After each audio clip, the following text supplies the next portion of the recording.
일부 사건의 시작. 아침 식당. 이른 아침 김혜순 씨는 늘 그랬듯 남편과 자신의 아침을 55살의 나이에도 여전히 부지런한 그녀의 손놀림은 익숙했다. 하지만 오늘따라 마음이 무거웠다. 벌써 3년째구나. 3년 전 아들 민준이 미국 유학을 떠날 때만 해도 2년이면 돌아올 줄 알았다. 하지만 석사를 마친 후 박사과정에 진학한다며 연락이 왔고 이제 그마저 끝내고 한국에 돌아와 있었다. 커피 좀 더 진하게 내려줘. 오늘 중요한 회의가 있어. 알았어요. 남편 정수는 여전히 신문에만 몰두해 있었다. 결혼 35년, 대화는 점점 줄어들고 있었다. 민준의 전화. 여보세요? 엄마 나야. 민준아, 어떻게 지내니? 엄마 이번 달 생활비 좀 부탁해. 대학 강사료가 생각보다 적어서. 그리고 새 학기 준비하려면 책도 사야 하고. 혜순의 표정이 굳어졌다. 안부 인사도 없이 바로 돈 얘기였다. 얼마나 필요한데? 100만 원 정도? 엄마 내가 강사로 자리 잡을 때까지만이야. 조금만 더 도와줘. 민준아, 엄마도 형편이 좋지 않아. 엄마 나 유학 보낸 게 누구야? 이제 와서 그런 소리 하지 마. 다른 엄마들은 자식 유학비로 집도 팔고 그러던데. 남편과의 대화. 혜수는 전화를 끊고 한숨을 후하고 쉰다. 민준이한테서 온 전화야? 네, 또 생활비 달라고. 그래. 얼마나? 100만 원이요. 여보, 우리도 민준이 유학비 때문에 적금도 다 깨고 대출도 받아서 아직 갚고 있는데. 그래도 우리 아들이잖아. 자리 잡을 때까지는 도와줘야지. 당신이 알아서 해. 여보, 제 말 좀 들어보세요. 우리 가계부 한 번이라도 보셨어요? 가계부가 뭐 그렇게 복잡해. 돈 들어오고 나가고 하는 거 아니야? 당신이 살림하는 거잖아. 혜순의 내면 독백. 정수가 출근한 후 혜순은 홀로 남은 식탁에 앉아 있었다. 민준이 유학비로 들어간 돈이 얼마였을까? 학비만 해도 1억이 넘었고 생활비까지 합치면 우리 노후 자금이 다 들어갔어. 혜순은 서랍에서 가계부를 꺼냈다. 빨간 펜으로 표시된 적자 항목들이 눈에 들어왔다. 민준이 유학 간 해부터 우리 생활이 이렇게 빠듯해졌는데 예전엔 매달 적금도 넣고 가끔은 여행도 갔었다. 하지만 지금은 공과금 내는 것조차 빠듯했다. 그런데도 남편은 당연하다는 듯이 말하고 아들은 고마움은커녕 당연한 권리인 양굴었다. 오현실 점검. 민준이가 대학 강사라고 하니까 월급이 얼마나 될까? 혜수는 핸드폰으로 검색해봤다. 시간 강사의 현실은 생각보다 훨씬 열악했다. 이렇게 적어? 그럼 정말 힘들겠구나. 잠시 아들을 이해하려 했지만 곧 다른 생각이 들었다. 하지만 그렇다고 해서 안부 인사도 없이 돈만 달라고 하는 게 맞나? 우리가 얼마나 어려운지는 생각이나 해봤을까? 하루의 끝. 저녁 준비를 하면서도 혜순의 마음은 복잡했다. 냉장고를 열어보니 반찬거리도 얼마 없었다. 장을 봐야 하는데 민준이한테 보낼 돈 생각하니까 아껴야겠어. 그때 문자 메시지 소리가 울렸다. 혜순이 핸드폰을 보며 민준이한테서 엄마 내일까지 송금해줘 급해라는 메시지를 읽고 있다. 혜순은 핸드폰을 내려놓고 깊은 한숨을 쉬었다. 무언가 변해야 한다는 생각이 들기 시작했다. 하지만 아직은 어떻게 해야 할지 몰랐다. 다만 이대로는 안 된다는 것만은 확실했다. 이게 정말 가족인가? 첫 번째 균열이 시작되었다. 2부 송금 후의 허탈감. 민준의 재촉하는 문자를 받은 지 이틀 후 혜수는 결국 100만 원을 송금했다. 은행 ATM 앞에서 잔고를 확인하며 한숨을 쉬었다. 이제 우리 생활비도 빠듯해졌네. 송금 완료 문자 한 통. 민준에게서 온 답장은 간단했다. 혜수는 받았어. 고마워라는 문자를 읽는다. 이게 전부야? 고마워라는 말조차 형식적으로 느껴졌다. 친구와의 만남에서 느끼는 상대적 박탈감. 혜순아, 우리 딸이 첫 월급 받고 외식 시켜준다고 하네. 얼마나 고마운지. 좋겠다. 민준이는 어떻게 지내? 박사까지 했으니까 좋은데 취직했겠네. 아직 강사를 하고 있어. 아, 그럼 당분간 부모가 도움을 줘야겠네. 그래도 공부 많이 하내니까 곧 좋아질 거야.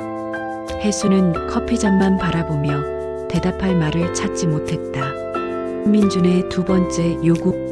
민준은 전화로 더 당당하게 말을 한다. 엄마, 나야 이번엔 좀 급한 게 있어. 뭔데?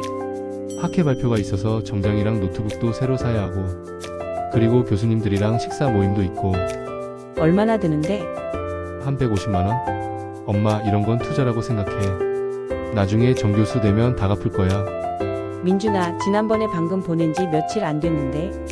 엄마가 날 위해서 하는 일이잖아. 왜 그렇게 계산적이야? 남편과의 더 심각한 대립. 여보, 우리 진짜 심각하게 얘기해야겠어요. 뭐, 민준이가 또 150만 원을 요구해요. 이번 달에만 250만 원이에요. 그래서 그래서요? 여보는 우리 가게가 어떤 상황인지 아세요? 당신이 살림을 못하는 거 아니야. 다른 집들은 다 하던데. 살림을 못해요? 제가 언제부터 용돈 한 번 달라고 했나요? 당신 일도 안 하면서 뭘 그렇게 까다로워. 내가 벌어오잖아. 혜순의 파트타임 알바 시도. 그날 밤 혜순은 핸드폰으로 구인 광고를 찾아봤다. 혜순은 인터넷을 보며 마트 계산원 시급 1만 원, 카페 알바주 3일을 검색해 본다. 다음 날 혜순은 근처 마트에 이력서를 들고 갔다. 마트 매니저가 나이가 좀 많으시네요. 서서 일하는 게 힘들 텐데 하고 말을 한다. 괜찮습니다. 정말 열심히 하겠습니다. 마트 매니저가 일단 연락드릴게요 라고 한다. 하지만 연락은 오지 않았다. 민준의 세 번째 요구와 무례한 태도. 민준이는 짜증스럽게 전화를 한다. 엄마, 왜 이렇게 늦어? 내가 어제 카톡 보냈잖아. 민준아, 엄마도 돈이 없어서. 민준이는 화를 내면서 전화를 계속한다. 또 그런 소리야? 엄마, 나 지금 교수님들 앞에서 참피당하고 있어. 다른 애들은 다 부모가 뒷받침해 주는데. 민준아, 그런 식으로 말하면 엄마가 얼마나 속상한지 아니? 속상하긴 왜 속상해? 부모가 자식 뒷바라지하는 게 당연한 거 아니야? 엄마는 왜 이렇게 이기적이야? 혜수는 내적으로 충격을 받으면 말을 한다. 내가 이기적이라고. 그래, 이기적이야. 나 때문에 희생하는 게 싫으면 애초에 왜 나왔어? 혜순의 감정 폭발 직전. 전화를 끄는 혜순은 소파에 주저앉았다. 이기적이라고, 내가 이기적이라고. 35년간 아들을 키우며 자신을 희생해온 시간들이 주마등처럼 지나갔다. 기저귀 갈아주던 시절부터 밤늦게 과외 마치고 오는 아들을 기다리며 끓여놓은 국물까지. 내가 뭘 잘못했길래? 그때 현관문이 열리며 남편이 들어왔다. 왜 이렇게 어둡게 앉아 있어? 저녁은? 부부간의 결정적 충돌. 여보, 민준이가 저를 이기적이라고 했어요. 정수는 신발을 벗으며 뭔 소리야? 돈 보내달라고 하는데 제가 망설이니까 이기적이라고, 희생하기 싫으면 왜 나왔냐고 했어요. 애가 급하니까 그런 말 한 거지. 당신도 너무 예민하게 받아들이고. 예민하게요? 지금 여보도 민준이 편을 드는 거예요? 편을 드는 게 아니라 현실적으로 생각해보라는 거야. 애가 지금 어려우니까. 그럼 우리는 어려우면 안 돼요? 제가 파트타임이라도 하려고 했더니 나이 많다고 안 뽑아줘요. 그런데 여보는 당신이 알아서 해 이것밖에 할 말이 없어요? 분노에서 결심으로. 그날 밤 혜수는 잠을 이루지 못했다. 침대 옆에 누운 남편의 코 고는 소리가 더욱 거슬렸다. 혜수는 속으로 생각한다. 내가 언제부터 이렇게 무시당하며 살았지? 민준이는 나를 ATM으로 생각하고 남편은 나를 살림하는 기계로 생각하고. 새벽 4시 혜수는 거실로 나와 가계부를 다시 펼쳤다. 혜수는 펜으로 계산을 해본다. 민준이 유학비 생활비 지금까지 총 1억 5천만 원. 숫자를 보니 더욱 화가 났다. 그 돈이면 작은 집 하나는 살 수 있는 금액이었다. 혜수는 속으로 다짐한다. 이제 그만이야, 정말로 그만이야. 새로운 결심. 다음 날 아침 혜수는 평소와 다른 모습이었다. 화장을 진하게 하고 옷도 신경 써서 입었다. 남편 정수는 놀라운 기색이다. 오늘 어디 가? 은행 가요. 그리고 민준이한테 할 말이 있어서. 또 돈 보내달라고 하나? 혜수는 냉소적으로 대답을 한다. 글쎄요, 이번엔 제가 할 말이 있어요. 민준에게서 온 문자 메시지가 또 울렸다. 엄마 급해. 오늘까지 80만 원 부탁해. 안 보내면 정말 곤란해져. 하지만 이번에는 달랐다. 혜수는 문자를 보고도 답장을 하지 않았다. 이제 시작이야. 무언가 큰 변화가 일어날 것 같은 예감이 들었다. 혜순의 눈빛이 달라져 있었다. 3분 혜순의 단호한 준비. 혜순은 거울 앞에 서서 자신을 바라봤다. 55년을 살아온 여자의 얼굴에는 피로가 깃들어 있었지만 오늘만큼은 눈빛이 달랐다. 서랍에서 통장을 꺼내 마지막으로 잔고를 확인했다. 혜수는 작게 속으로 중얼거린다. 이제 정말 끝이야. 그녀는 핸드폰을 들고 민준의 번호를 찾았다. 하지만 전화를 걸지는 않았다. 대신 문자를 열어 타이핑을 시작했다. 이 결정적인 문자 메시지. 혜순의 손가락이 화면 위에서 멈췄다. 몇 번이나 지웠다가 다시 쓰기를 반복했다. 마침내 그녀가 보낸 메시지는 간단했다. 민준아, 엄마는 더 이상 돈을 보낼 수 없다. 이제 내가 스스로 해결해야 할 때야. 전송 버튼을 누르는 순간 혜순의 가슴이 두근거렸다. 35년 동안 아들에게 한 번도 안 된다고 말해본 적이 없었다. 민준의 격분과 연속 전화. 10분도 지나지 않아 민준에게서 전화가 왔다. 혜수는 핸드폰을 바라보기만 했다. 벨소리가 끝나자 곧바로 또 울렸다. 다시 또 다시.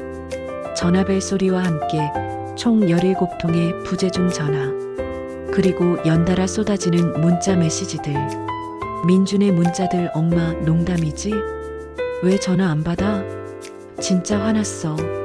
지금 당장 전화해. 엄마가 이럴 거라고는 생각 못했어. 혜수는 핸드폰을 서랍 안에 넣고 문을 닫았다. 남편과의 마지막 대화. 저녁이 되어 남편이 들어왔을 때 식탁에는 혜순만 앉아 있었다.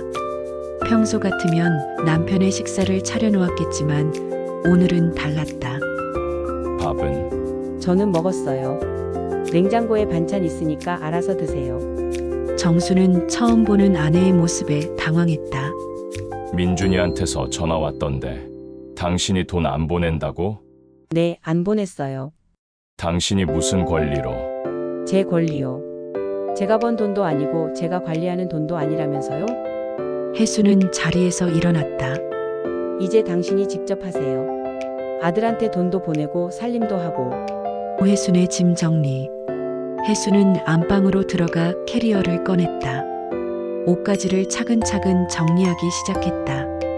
결혼 반지를 빼서 화장대 위에 놓았다. 35년간 살아온 집의 모든 것들이 이제는 남의 것처럼 느껴졌다. 그녀는 자신만의 물건들만 골라 가방에 넣었다. 마지막으로 거실을 돌아보았다. 민준의 어린 시절 사진들이 벽에 걸려 있었다. 한때는 그 사진들을 볼 때마다 뿌듯했었는데 이제는 씁쓸하기만 했다. 예상치 못한 방문자 민준의 등장. 혜순이 짐을 정리하고 있을 때 현관문이 급하게 열렸다. 민준이었다. 그는 화가 난 얼굴로 거실로 들어섰다. 민준은 흥분한 목소리를 말을 한다. 엄마, 여기 있었네. 전화 왜 안 받았어? 혜수는 가방을 맨 채로 민준을 바라봤다. 아들의 얼굴에는 분노와 당황이 뒤섞여 있었다. 할 말은 문자로 다 했어. 문자로? 35년 키운 아들한테 문자로 절연 통보해? 절연이 아니야. 모자 간의 마지막 대면. 민준은 엄마의 차분한 모습에 더욱 당황했다. 평소라면 자신이 소리를 지르면 엄마는 눈물부터 글썽였는데 오늘의 엄마는 달랐다. 엄마, 내가 뭘 잘못했어? 내가 뭘 잘못했는지 정말 모르니? 민주는 말을 잃었다. 처음으로 자신의 행동을 돌아보게 되었다. 혜수는 가방을 들으면서 민준아, 엄마도 한 사람이야. ATM이 아니라. 혜수는 민준 곁을 지나 현관으로 향했다. 민주는 그런 엄마를 멈춰 세우려 했지만 무언가에 막혀 손을 뻗지 못했다. 집을 떠나는 혜순. 현관 앞에서 혜수는 잠시 멈춰섰다. 뒤돌아보면 모든 것이 흔들릴 것 같았다. 하지만 그녀는 고개를 돌리지 않았다. 문을 열고 나서는 순간 찬 바람이 얼굴을 스쳤다. 그녀는 깊게 숨을 들이마셨다. 35년 만에 처음 맡아보는 자유의 냄새였다. 엘리베이터 안에서 혜수는 자신의 손을 바라봤다.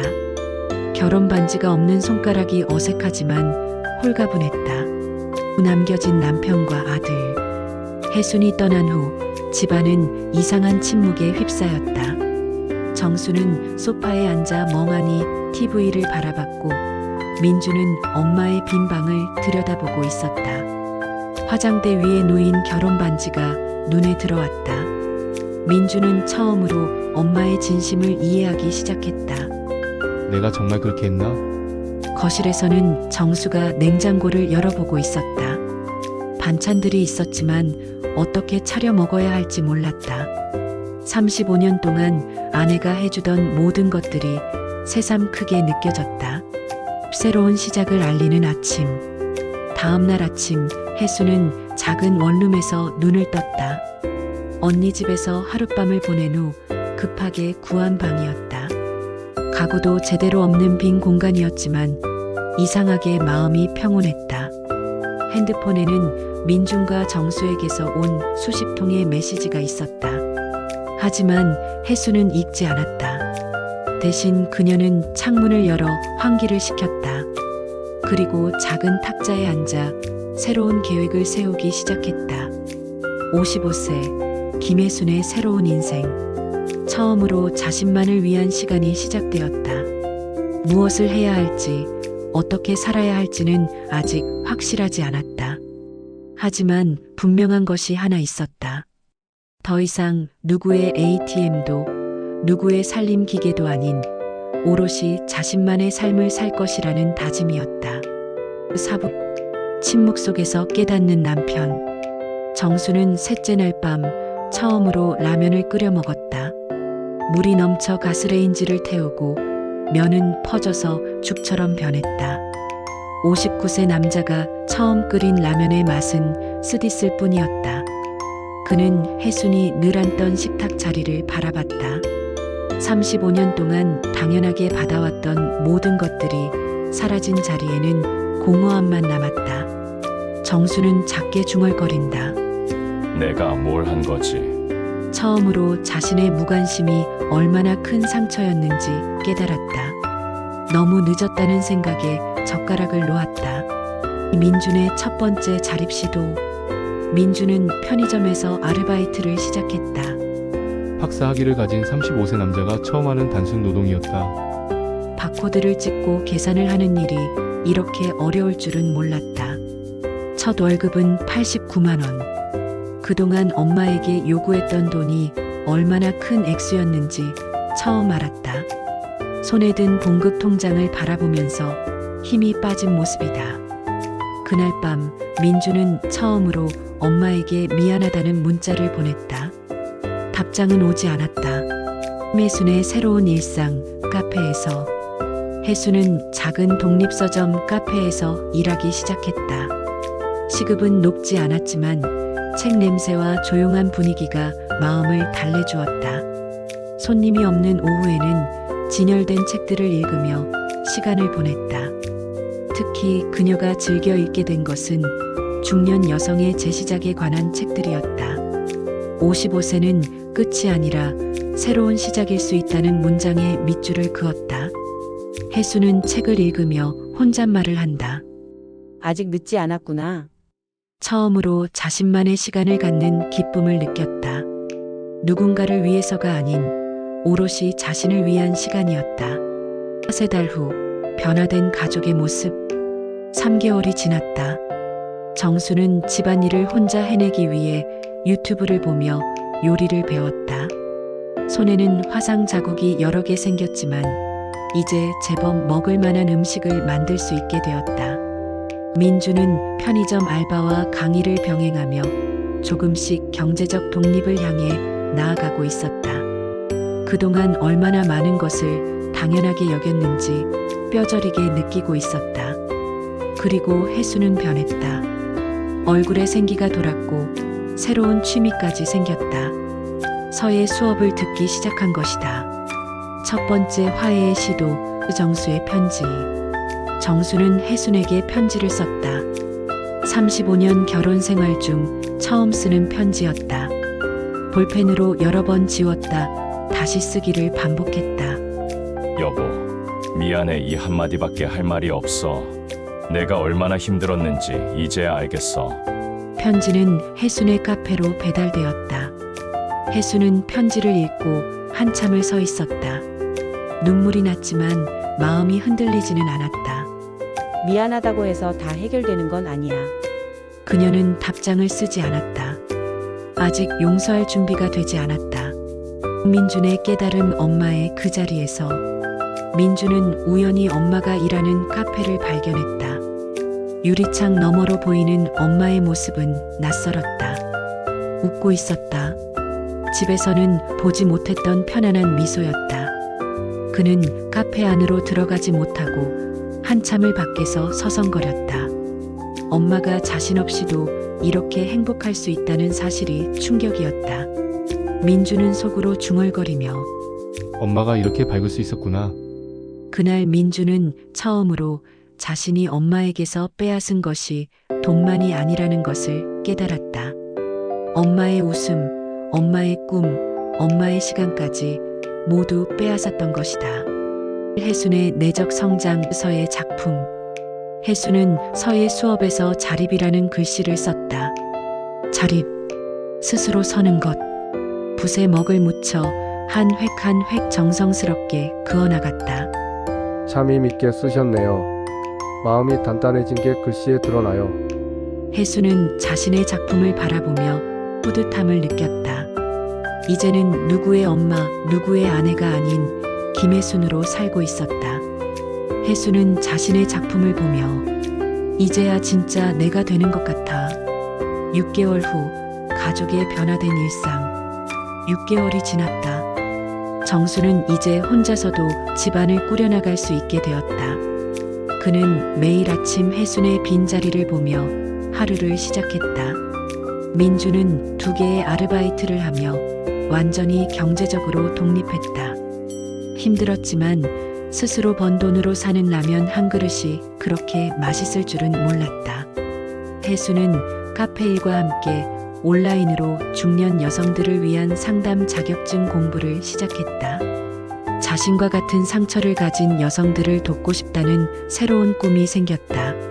우연한 재외마트에서 어느 토요일 오후 혜수는 마트에서 장을 보고 있었다. 카트에는 혼자 먹을 만큼의 적당한 양의 식재료들이 담겨 있었다. 그때 뒤에서 누군가 부르는 소리가 들렸다. 엄마, 혜수는 천천히 돌아봤다. 민준의 모습이 많이 달라져 있었다. 살이 빠져서 얼굴이 갸름해졌고 옷차림도 수수했다. 무엇보다 눈빛이 달랐다. 엄마 잘 지내세요? 그래, 잘 지내고 있어. 둘 사이에는 어색한 침묵이 흘렀다. 하지만 예전처럼 불편하지만은 않았다. 새로운 관계의 시작. 민주는 엄마 앞에서 90도로 인사를 했다. 엄마 정말 죄송했어요. 그리고 감사했어요. 혜수는 아들의 진심 어린 사과를 받았다. 하지만 그것으로 모든 게 예전으로 돌아갈 수는 없다는 것도 알고 있었다. 민준아, 엄마는 이제 엄마만의 인생을 살고 있어. 내가 그걸 존중해 준다면 우리는 새로운 관계를 시작할 수 있을 거야. 민주는 고개를 끄덕였다. 이제는 이해했다. 엄마도 한 사람이라는 것을, 그리고 자신이 그 사실을 얼마나 오랫동안 무시해 왔는지를. 혜수는 카트를 밀며 계산대로 향했다. 뒤따라오는 민준에게 말했다. 가끔 안부 정도는 물어봐도 돼. 하지만 경계는 지켜줘야 해. 그것이 새로운 시작이었다. 모자로서가 아닌 성인 대 성인으로서의 관계 말이다. 혜수는 마트를 나서며 하늘을 올려다봤다. 구름 사이로 햇살이 비치고 있었다. 55세 김혜순의 진짜 인생이 이제 시작되고 있었다. 오부 1년 후 혜순의 새로운 아침. 1년이 지났다. 혜순은 이제 작은 상담센터의 부소장으로 일하고 있었다. 새벽 6시 그녀는 요가 매트를 펼치고 명상으로 하루를 시작했다. 창밖으로 보이는 도시의 아침 풍경이 예전과는 다르게 느껴졌다. 같은 하늘, 같은 건물들이지만 이제 그것들이 자신을 옥죄는 것이 아니라 함께 호흡하는 것처럼 여겨졌다. 55세 김혜순, 오늘도 잘 살아보자. 거울 속 그녀의 얼굴에는 1년 전에는 볼 수 없었던 것이 있었다. 진정한 평화였다. 정수의 완전한 변화. 첫 번째 요리. 같은 시각 정수는 부엌에서 김치찌개를 끓이고 있었다. 이제 그의 손놀림에는 서투름이 없었다. 1년 동안 혼자 해온 집안일이 그를 완전히 바꿔놓았다. 그는 혜순이 예전에 쓰던 앞치마를 두르고 있었다. 처음에는 어색했지만 이제는 자연스러웠다. 무엇보다 이 모든 일들이 얼마나 고된 것이었는지 뼈저리게 알게 되었다. 정수는 혼잣말을 한다. 예순이가 35년 동안 이런 걸 혼자 했구나. 냄비에서 피어오르는 김치찌개 향이 집안을 가득 채웠다. 예전 같으면 당연하게 받아먹었을 음식이었지만 이제는 그 하나하나가 얼마나 소중한 것인지 알았다. 민준의 성숙 독립된 청년. 민준은 이제 작은 고시원을 벗어나 원룸에서 살고 있었다.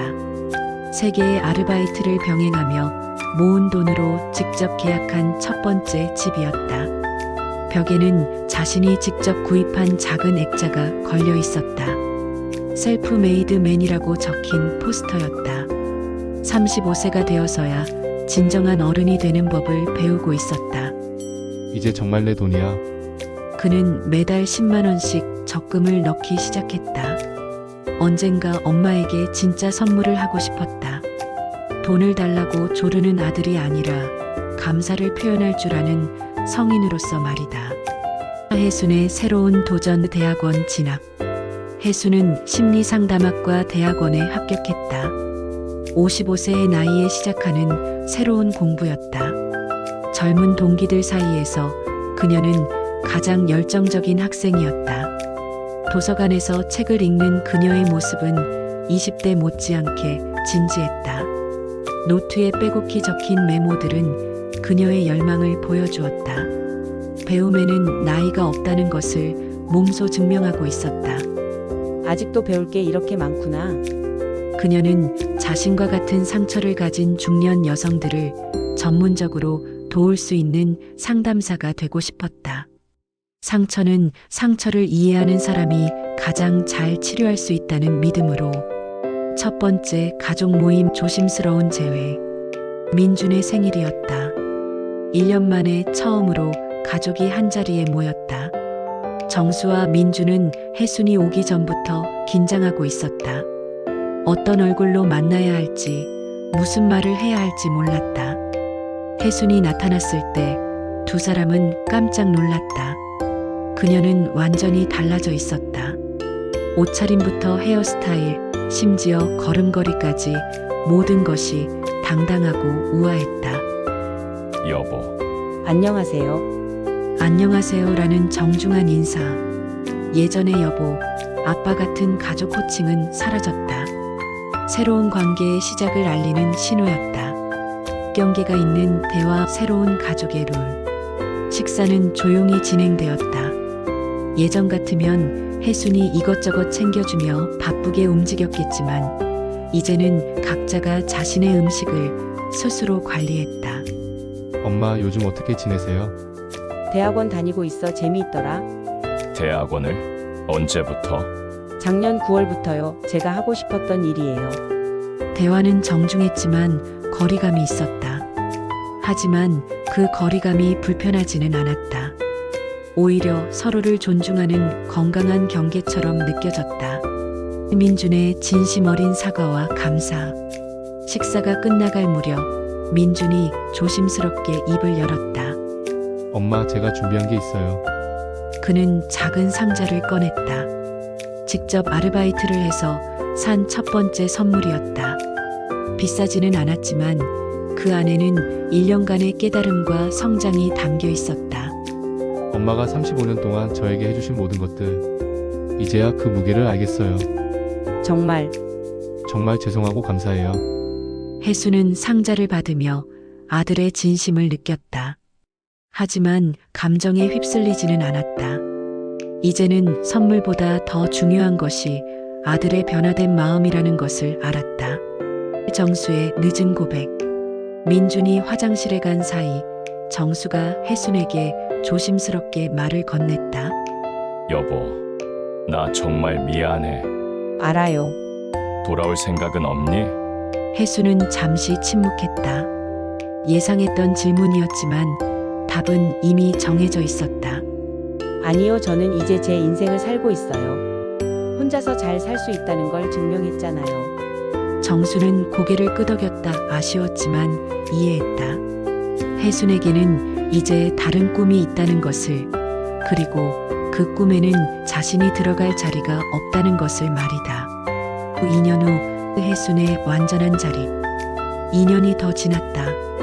혜순은 이제 자신만의 상담센터를 운영하고 있었다. 새출발 심리상담센터. 간판에 적힌 글씨는 그녀가 직접 쓴 서예 작품이었다. 오늘도 여러 명의 내담자들이 그녀를 찾아왔다. 대부분 그녀와 비슷한 상처를 가진 중년 여성들이었다. 혜수는 그들의 이야기를 들으며 자신의 경험을 나누었다. 가족이라고 해서 모든 걸 참아야 하는 건 아니에요. 당신도 존중받을 권리가 있어요. 그녀의 말에는 확신이 있었다. 3년 전에 혼란스럽고 무력했던 혜수는 이제 없었다. 대신 단단하고 지혜로운 여성이 그 자리에 있었다. 완전한 해피엔딩, 각자의 행복. 3년이 지난 어느 봄날, 혜수는 대학원 졸업식에 참석했다. 60세의 나이에 받은 석사학위였다. 졸업식장에는 뜻밖의 손님들이 있었다. 정수와 민준이었다. 그들은 혜순의 졸업을 축하하러 온 것이었다. 더 이상 가족은 아니었지만 서로를 응원하는 사이가 되어 있었다. 민준은 엄마의 대학원 졸업식에서 꽃다발을 건네며 엄마, 정말 멋있어요. 축하해, 여보. 혜수는 그들의 축하를 받으며 활짝 웃었다. 이제는 진짜 웃음이었다. 누군가를 위해서가 아닌 자신의 성취에 대한 순수한 기쁨의 웃음이었다. 졸업식이 끝난 후 혜수는 혼자 카페에 앉아 있었다. 창밖으로 벚꽃이 흩날리고 있었다. 3년 전 그녀가 집을 나선 것도 이런 봄날이었다.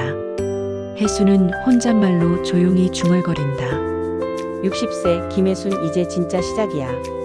그녀의 핸드폰에 문자가 하나 왔다. 새로운 내담자의 상담 예약이었다. 혜수는 미소 지으며 답장을 했다. 혜수는 네, 언제든지 오세요. 함께 새로운 시작을 해보아요. 혜순의 이야기는 여기서 끝이 아니었다. 오히려 진짜 시작이었다.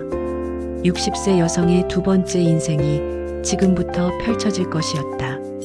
때로는 용기 있는 이별이 진정한 행복의 시작이 된다는 것을, 가족이라는 이름으로 당연하게 여겨왔던 모든 것들을 다시 생각해 봐야 한다는 것을, 그리고 나이는 새로운 꿈을 꾸는데 결코 장애가 되지 않는다는 것을. 이것이 김혜순이 우리에게 전하는 메시지였다. 존중 없는 가족보다 존중 있는 거리가 때로는 더 아름답다는 것을 말이다. 좋아요와 구독 부탁드립니다.